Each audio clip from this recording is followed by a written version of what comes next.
خوش نصیب کون ہے جو جوانی میں توبہ کرتے ہیں، جوان کی توبہ پہ عرش الہی جھوم اٹھتا ہے۔ تو خوش نصیب لوگ ہیں جن کو سچی توبہ کی توفیق نصیب ہوتی ہے، اور وہ لوگ جو اپنی زندگیاں یوں ہی بسر کر دیتے ہیں اور راہ مستقیم پہ نہیں آتے، آوارگی میں بسر کر دیتے ہیں، تو پھر منو مٹی تلے چلے گئے لوگ کہانی بھی بھول جاتے ہیں۔ تو قبل اس سے کہ وقت آئے مجھے اور آپ کو اپنی آخرت کے لیے ضرور کوشاں ہونا چاہیے اور سچی توبہ سے اپنی آخرت کی تیاری کرنی چاہیے۔ کل کا پچھتاوا آج کے پچھتاوے سے بہتر ہے۔ کل کا پچھتاوا تو سوائے حسرت دکھ بڑھانے کے اور کیا ہوگا؟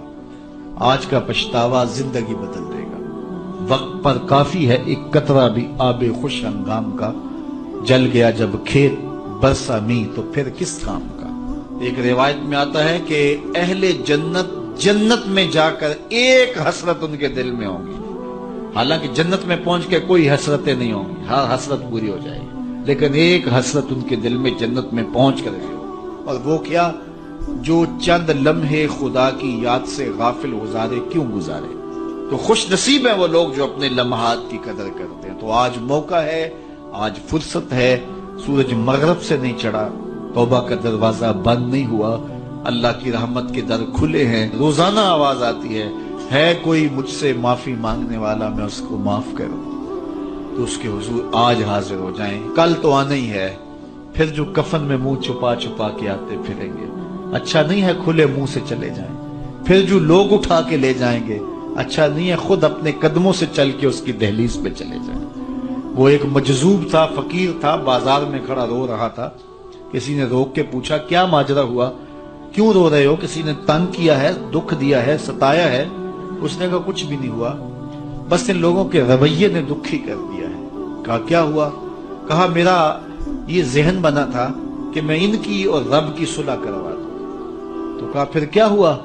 کہا وہ تو مانتا یہ نہیں مانتا، وہ تو کہتا ہے ان کو لے آ میری دہلیز پہ، ایک آنسو سے سارے گناہ معاف کر دوں گا، لیکن ایسے کھوئے ہیں یہ الٹا مجھے بے وقوف کہہ رہے ہیں، یہ مجھے گھور رہے ہیں کہ تم کیا ہمیں بتا رہے ہو۔ اللہ اکبر۔ تو وہ تو مانتا ہے لیکن یہ نہیں مانتا ہے۔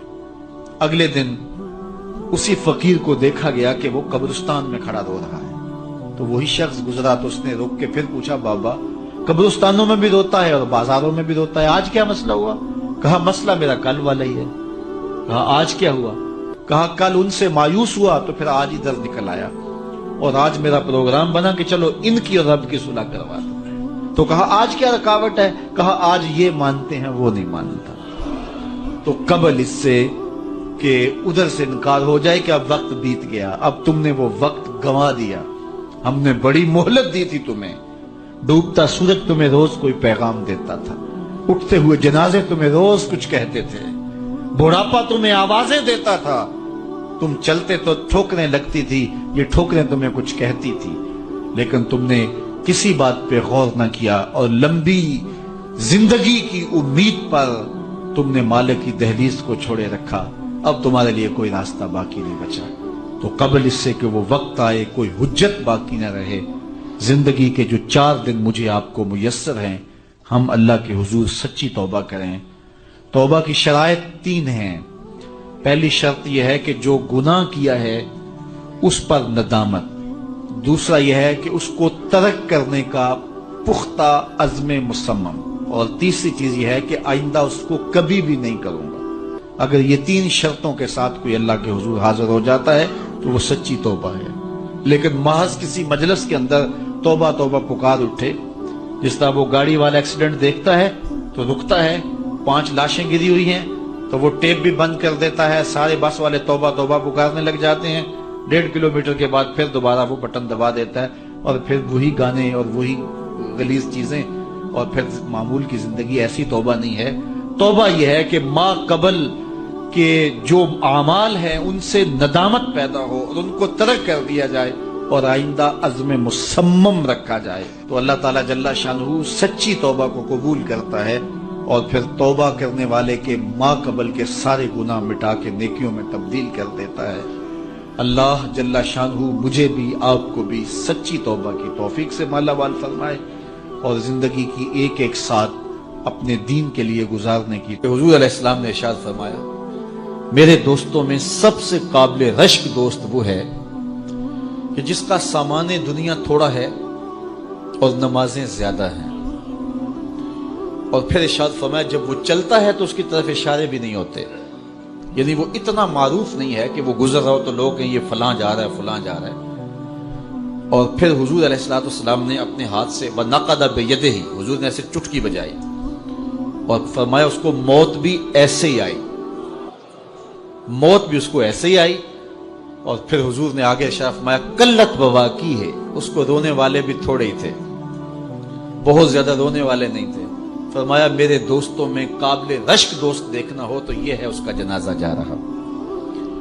اللہ اکبر، یہ دنیا پہ آئے، ایک کونے کھجرے میں زندگی کاٹ دی، رزق حلال کمایا، معاشرے میں کوئی اتنی پہچان بھی نہیں بنی، بس آئے، بس زیادہ وقت مسجد میں گزرا، سجدے کثرت کے ساتھ تھے، حقوق العباد کا خیال رکھا، کسی کو دکھ نہیں دیا اور اپنی زندگی گزار دی۔ مرے تو زیادہ لوگوں کو پتہ ہی نہیں چلا، اس کی کسی کو کمی محسوس نہیں ہوئی، اس لیے کہ معاشرے کے اندر وہ ایسا ہی نہیں تھا۔ لا یشار الیہ الناس، لوگ اس کی طرف اشارہ نہیں کیا کرتے تھے کہ یہ فلاں ہے یہ فلاں ہے، اس کا تذکرہ نہیں کیا جاتا تھا، نہ کسی شادی میں بلایا جاتا تھا، نہ کسی ولیمے میں بلایا جاتا تھا۔ معاشرے میں ایک گمنام زندگی تھی، لیکن سجدے اس کے زیادہ تھے، نمازیں اس کی زیادہ تھی، قلت بواکی ہے، اور زندگی کے بکھیڑے بھی زیادہ نہیں تھے، گیا تو رونے والے بھی بہت ہی تھوڑے تھے۔ تو فرمایا میرے دوستوں میں قابل رشک دوست دیکھنا ہے تو یہ اس کا جنازہ جا رہا ہے۔ چونکہ جتنا وزن تھوڑا ہوگا، جتنا بھار کم ہوگا، اتنا سفر آسان ہوگا۔ تو ہماری زندگی آخرت کے لیے گزرنی چاہیے، اور ہم اتنا بوجھ نہ بنائیں کہ جو ہمارے لیے اٹھانا مشکل ہو جائے۔ تو ہم اپنی ساری زندگی مرتب کریں، منظم کریں، ہم فالح بن جائیں۔ اور قرآن نے فلاح کی منزل بیان کرتے ہوئے پہلی چیز بیان فرمائی سورہ بقرہ میں کہ جس کے پاس ایمان کی دولت ہے، کیونکہ اس دنیا پر سب سے بڑی دولت جو ہمیں دی گئی ہے وہ دولت ایمان ہے، اور آخرت میں سب سے بڑی دولت جو عطا کی جائے گی بندہ مومن کو وہ اللہ کا دیدار ہوگا۔ جو دنیا میں ایمان سے محروم رہا اور آخرت میں دیدار الہی سے محروم رہا وہ حقیقی طور پہ محروم ہے۔ تو میں اور آپ اپنی قسمت پہ بعض اوقات شکوہ بھی کرتے ہیں، حالات کی دکھن اور کڑن بھی ہوتی ہے، اور بڑے مصائب اور آلام ہیں جو ہمیں توڑتے ہیں اور وہ ہمارے خود پیدا کردہ ہوتے ہیں، جبکہ ہم جس قدر جن نعمتوں کے میسر نہ ہونے پہ شکوے کرتے ہیں، تو جو نعمتیں میسر ہیں ان کا اگر شکر کرنے کی عادت ڈال لیں تو شکر سے فرصت ہی نہ ملے۔ تو جب شکر سے فرصت نہیں ملے گی تو پھر شکوے کی تلخی تنگ نہیں کرے گی۔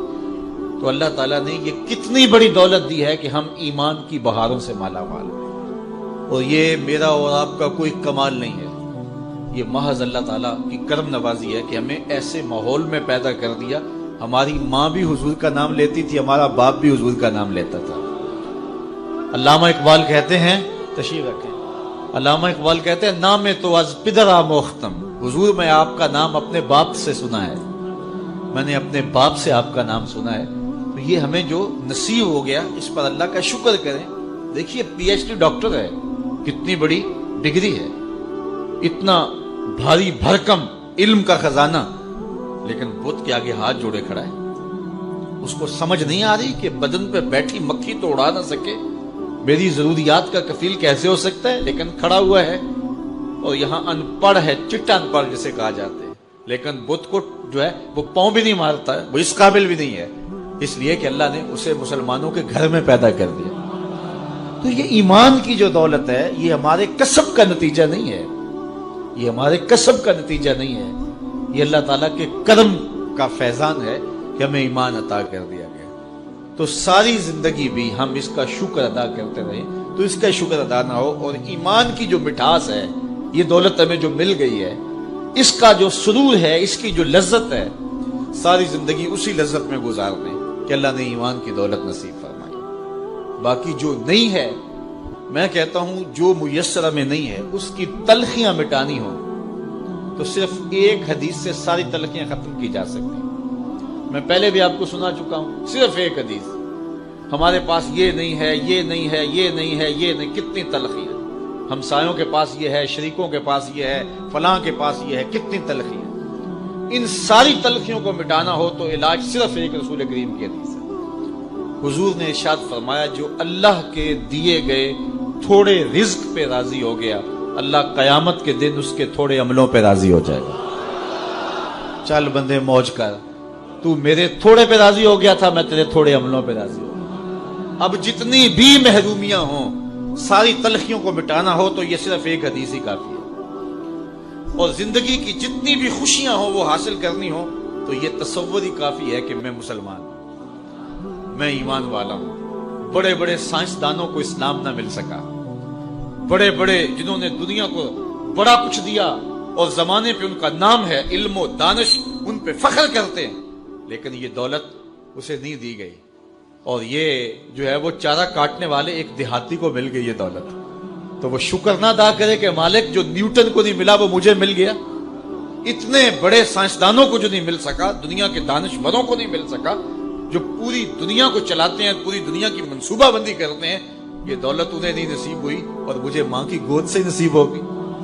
تو یہ تصور ہی نحال کر دیتا ہے کہ مجھے ایمان کی دولت نصیب ہوئی، تو یہ سب سے بڑی دولت ہے، اور یہ فلاح کی پہلی سیڑھی ہے اور پہلی بنیاد ہے جو اللہ تعالیٰ نے